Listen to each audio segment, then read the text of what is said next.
story. How are you going to come together? How are these people going to meet? Why are they together in this play? So there was all of that. Vanessa's story, Fiona Ramsey's story, and so and so. All of these people. How is everybody?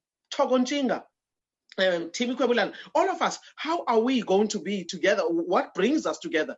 So you've got this woman in Alexander Township whose child has been arrested, who's gone through so much trauma and everything. How is she going to meet the character of this madam who works in this role of this freedom fighter who's been arrested? All of those things. How are we going to come together? And he just steered. He guided us, but he didn't tell us what to do. And when you are feeling that this play is not going to happen and opening night is around the corner, you don't sit around and say, no, we can't do it. Tell us what to do, how you're the boss. You can't do that. Barney Simon is not going to be on stage. You are going to be on stage. So that was very, very important. And for me, I just thought, you know what? Let's get on with the program. So I was learning.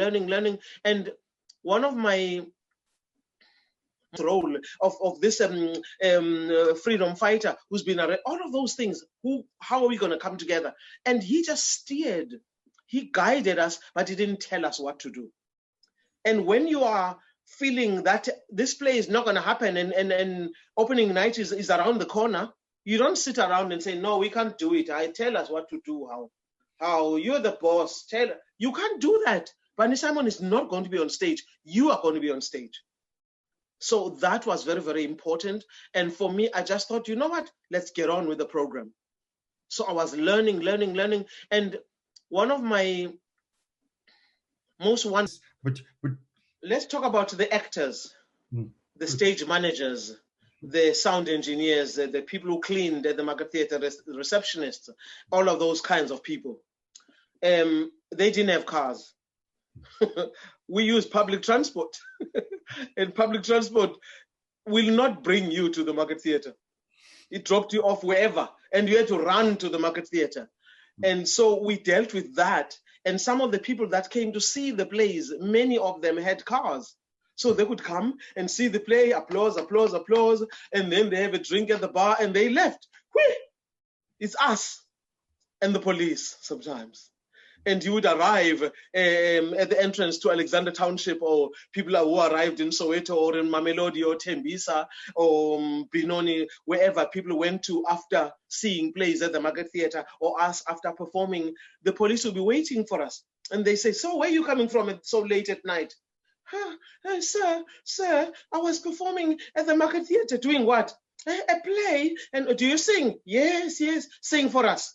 And they would stand there. And you would stand at the entrance to Alexander Township and sing at 10:30 at night and sing. And they would have a wonderful time and laugh. Okay, look. And they would send you off. And you were grateful. At least they didn't arrest me. At least they didn't beat me up. At least they didn't kill me. And we dealt with this all the time. So even when until she dies. So for me, I'm always hungry to learn. So even in times like this, in that workshop theater space, and when Barney asked questions and we didn't know what to answer, we were scratching our heads, and he said, okay, you take early lunch. And we took lunch. We were not even hungry yet. But we knew we were going to eat something because we're coming back. We're in for the long haul.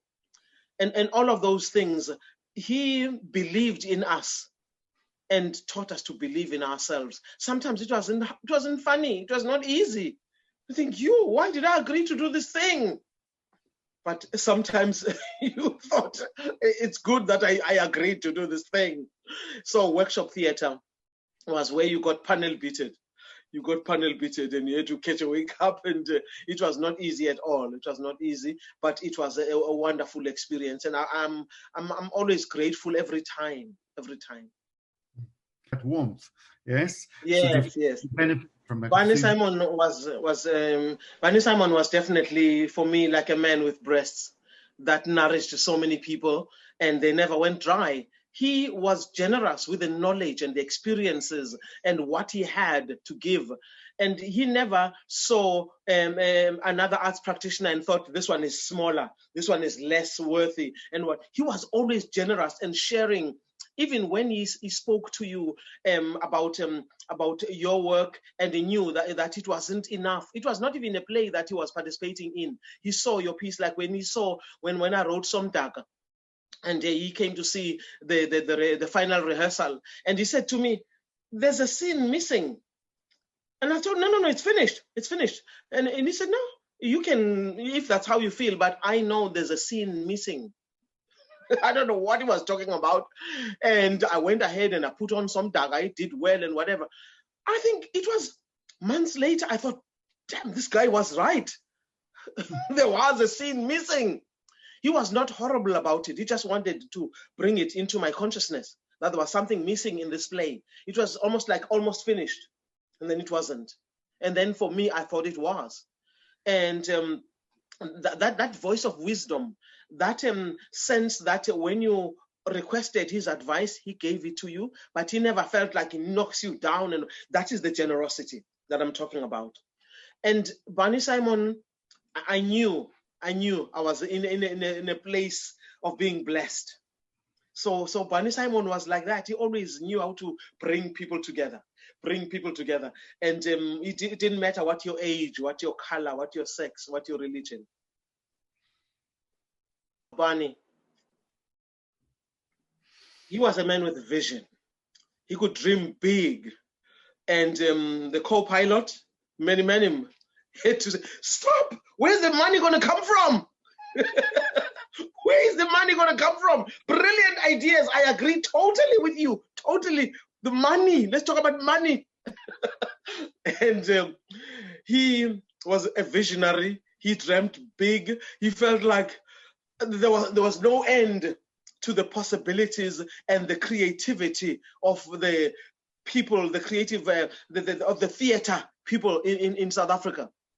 And I remember that when I think of Barney Simon. And then I think of a man who always, when a project was in process, he always thought it's possible. Always that positivity. Always said it's possible, it's doable. Let's find a way of doing it. That is amazing. Number 3, Barney Simon. When somebody came and sat with him and wanted a bit of his time and wanted advice, he sat down.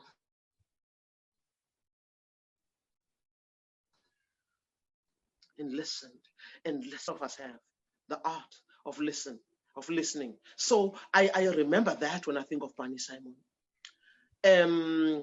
So Barney Simon also had not the father figure character that many people represent, but he was fatherly. He was a pioneer. He was a mentor. He was many things, and a friend. There was this friendship about him.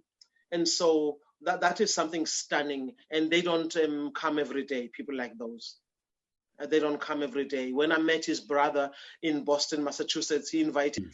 Remembering Barney is that he respected young and old. He didn't care what your color, your culture, your religion, your sex. He wanted you to know that you mattered, and he had the gift of listening. He knew how to sit there and hear you. When you came and asked for advice or wanted to bounce an idea or to share something with him, he gave you the time. He sat and he listened. I celebrate him for that. Beautiful. During that time, the political fire was building in South Africa, and the police, John Foster Square was just down the street. The police would come and see our plays, and they had something to say.